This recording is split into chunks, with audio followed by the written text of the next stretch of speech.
Hey, what's up, everybody? BDF44 coming into another video. All right, so I have neglected to react to Magic Johnson's um, ESPN run yesterday. Uh, and it's kind of a weird thing for me in terms of how I managed to just not make a video on that. I talked about the Lakers many times. I even mentioned briefly something about Magic talking, but just didn't make a video on it for it. Well, the main reason is because I don't think he said anything that was really a revelation to me. I know everybody's like going crazy, saying, "Oh my God, Magic threw everybody under the bus." And while yes, I think we can get into my opinion about him speaking and how that can affect the team in a positive or negative way, but ultimately, I just thought that the things that he said were not like groundbreaking to me. Honestly, I did most of the stuff that he said we talk about on this channel every day. So I just thought that he kind of gave us what I was expecting to hear. Now, as far as the DeMar DeRozan um, situation, that was more so him confirming what we already had been hearing, which was that DeMar DeRozan was someone that they had a deal for, um, and LeBron and his camp kind of decided to go in a different direction. But I didn't think that was news. I didn't think he was telling us anything that we didn't already believe. I don't know if we could say it had been confirmed, but in the grand scheme of things, I don't know if I'm looking at this the wrong way, but I don't know that Magic necessarily is confirming either. Let me explain my point of view. I think Magic is close to the Lakers as it pertains to being a phone call away to Jeanie and talking to people, but I don't think he's in there every day like that. And that's why, some of the stuff he was saying about how we could have had certain players if we would have just, not gotten Westbrook. We could have maybe kept Caruso and KCP and all of that. And maybe that's not accurate in terms of the numbers. Maybe you can't actually do what it is that he said we could do. I think that speaks to the fact that he may not be there every day. He wasn't necessarily. I don't think that Magic had the numbers in front of him. I think he was loosely speaking about how the team could have retained talent, and I think he may have misspoke in regards to KCP and Caruso, because technically that's not possible. We couldn't necessarily have gotten them to stay and made that trade. I think that's how that went, or something like that. There was some inaccuracies to what he said. Kyle Kuzma would then have to be traded twice or something like that. I don't know, but whatever. Either way, I think that just speaks to the overall truth that he's not in the Laker organization like he used to be. He's not in their hands on, and if he were, maybe some of the stuff would be done a little differently. Now, I'm not saying I want Magic to come back and have that experience, that hands-on role, because I don't know that I want him to be caught up in the muzzling of his mouth. That's what it really comes down to. I think Magic is at his best when he can speak freely, and I think as long as he's working for the Lakers at a professional capacity, there's no way for him to do so without getting in trouble and hurting the team. And I think that's what it really comes down to, is that a lot of people are talking about Magic's comments, and I just think that overall it just needs to be a conversation with Magic and Jeanie about what it is that he's going to say before he gets on camera. And I'm not saying that it is happening or isn't happening. I'm just saying it's necessary, because he can, carry a great deal of weight with his voice. And sometimes when he says certain things, it really does shine a light on the organization that doesn't reflect positively on Jeanie. And I think his intention is to reflect positively upon Jeanie, put some pressure on some people around her to put up or shut up. But I think the unintended consequence is the fact that she ends up ultimately getting the blame for everything that others do, because she's the owner. So as long as she's on board with what Magic is doing, if she's telling him, hey, maybe you could say some things that I can't, you know what I mean? If that's what's going on, I'm definitely for it. But if that's not what's happening, and he's just kind of moonwalking into hurting her accidentally, even though he means well, I just think it's time to have a conversation about that, if it's not being had, so that he can do what it is he's intending to do, which is help the team. So that's the most important thing, and that's between them. As a fan, I don't really care too much. Like I said, I told you guys this more than once. I really don't care that Magic says a whole lot about this team in terms of negative stuff personally, because a lot of the stuff that he says I echo. I feel the way he feels, and I'm glad someone's sticking up for the team at a capacity where he can be heard. Because I feel like I'm screaming at the top of the mountains, but nobody's listening to me. I'm nobody. But the things that I feel like I'm saying still need to be heard, and I think that's what it really comes down to. I like the fact that somebody cares enough to speak the truth to this Laker thing. Someone who holds the weight of Magic Johnson doesn't come around a lot anyway. So to have a guy like that attached to your organization, it will make it so that you're credible forever, no matter what. You look at different teams and their representatives and their respected legends, and you look at ours and you just say, man, ours is like, even the legends respect our legends as their legends. Like, that's how real Magic respect is around the league. So even though he made a few mistakes working as a Laker coach and president, I still think that he's ultimately a great ambassador for the team and for the league. That's what I think for Magic. And I think that he made the right decision walking away from the team. I understood why he did it. I think a lot of people were upset at him for leaving, and I think that's okay too. But I think he did what he was intending to do, which was bring us LeBron James. Obviously, we understood that the working environment with Rob Pelinka wasn't his favorite thing for himself. It wasn't the way he was going to make the most money for himself. He had other deals that could have did him more justice. So leaving was the right move. He did it for money, and he was honest about that. So I don't see why anybody would feel like he stabbed Jeanie in the back. Jeanie knew what he was doing. She knew what she knew what the time it was. We, as fans and the media, felt like she was backdoored by Magic, but she knows Magic. You understand what I'm saying? Their relationship is that of a personal nature. So it's like, however she reacted to it, apparently if he's back around, she felt pretty good about being communicated with. So I don't read too much into that. I think the media has their own interests wrapped up in painting the Lakers and Magic Johnson and Jeanie Buss a certain way.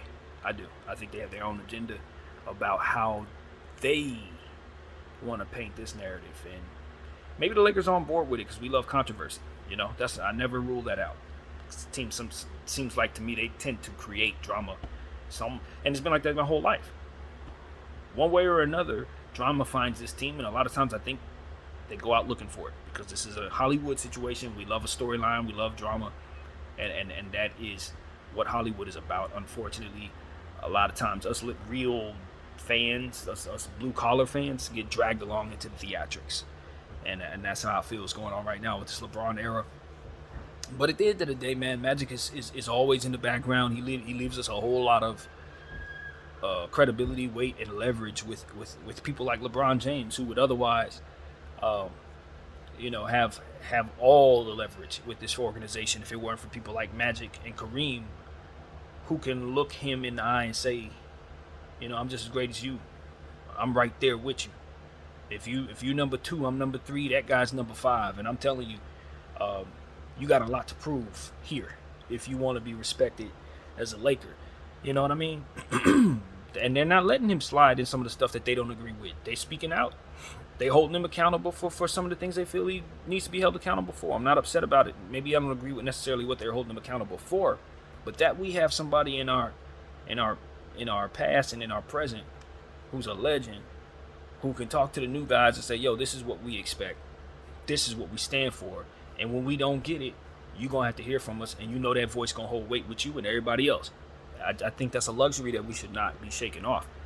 Plus, you think all the great stuff that Magic's done just for the city of Los Angeles, the relationship that we have with Magic here is a little different than maybe the outsiders would understand. So I think Magic gets a lot of passes with the people that he may not get with the media.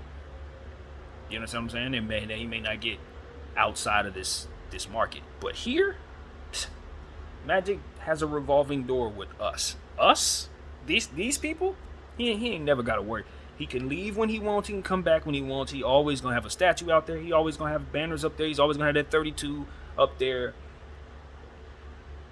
Well, Magic is not going to be somebody that we turn against at all here in Los Angeles. As long as his character continues to stand as the man that he's been, certain things that he may be inaccurate on, mistakes, or certain things he may say that may make the organization look a certain way, or he may fumble over a word here or there, or tweet something out that you can't agree with, or whatever. Believe you me, man, we don't care here. We rolling. Magic Johnson is purple and gold, and that's royalty here, man. That's it. So whatever he do, it's just gonna be. We just gonna shrug it off, basically, as he gets a pass.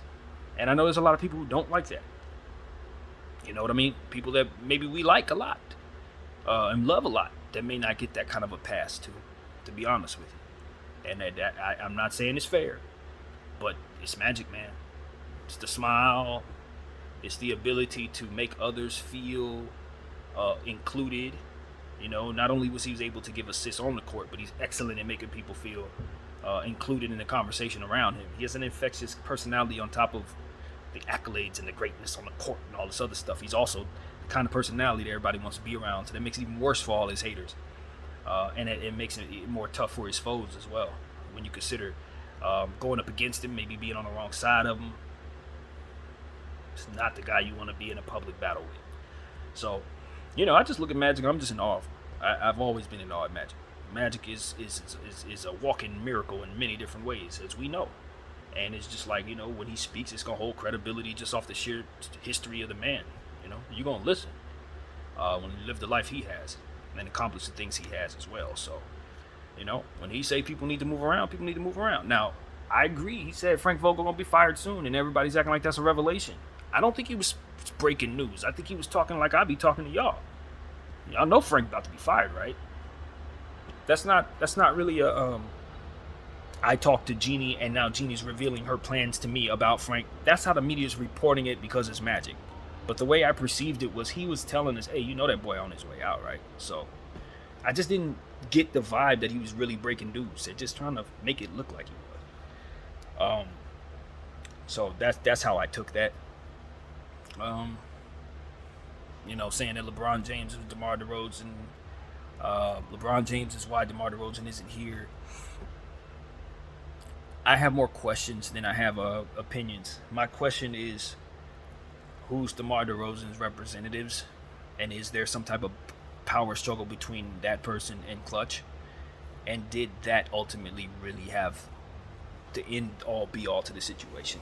Because a lot of times I think a lot of player movement, and I think the more I pay attention to this stuff, the more I think this has more to do with some of the stuff that's going on behind the scenes, money incentives, stuff like that really make it so that guys end up in certain teams. Like, for example, I think one of the reasons why LeBron James is absolutely never going to face being traded from the Lakers, even though I think it would probably be in the best interest of the Lakers to trade both him and AD for assets.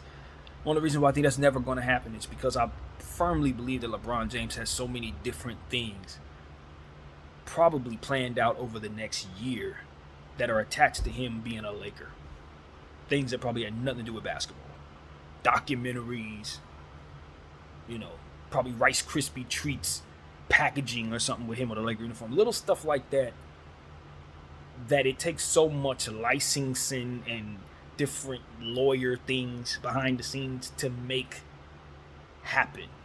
And sometimes those things have to take place so far in advance to where you can lock it in, and it's like if he moves around, it's almost like the same thing that happened with his number when he wanted to change his number last year, but they didn't allow him to change it to 6 last year. He had to wait till now because of the Nike thing, and then Nike sells a certain amount of uniforms with that number on it. Once they sell it, they don't want to have to recall them and all this different stuff, and that's why he couldn't literally change his number. It's same type of stuff is what I'm talking about. I think that has a lot to do with what it is that we're seeing both on this roster and several others in this era. It's just you're not going to see stuff that's best for basketball because there's too much other business going on that has to do with where guys are and what they're doing. So, politic ball, man. That's what I call it. Politic ball. It's what the NBA is made of these days. But, Magic's voice helps us with that. It could kind of offset some of those plans to continue down that path and kind of get people to thinking about the sport of basketball again, which is why which is what I want as a fan. So I'm pro Magic, man. Give me more Magic talking. So long as he's not working for the Lakers doing so, give me more him doing this. Also,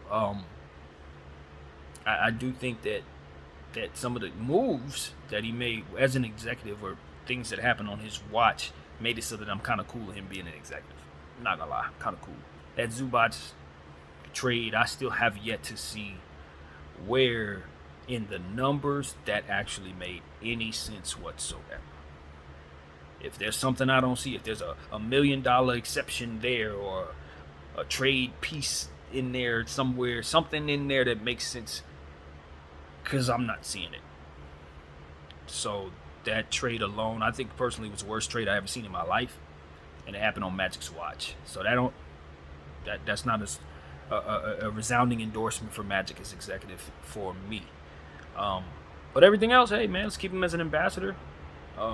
Keep him talking about this team, keep him putting pressure on whoever needs to be put pressure on, and let's turn this Laker thing around. We got a long road ahead, and everybody who follows me knows I believe this road is going to be very long. So I just want to prepare everybody for that. This ain't gonna be no quick turnaround. Oh, 1 year the Lakers gonna be back. I doubt it, man. We put ourselves in a mighty, mighty hole, and so yeah, that's what it is. We need people to help us out. That's it. Jeannie's gonna need people to help her. Period. BDL 44. I thank y'all for watching. I'm out.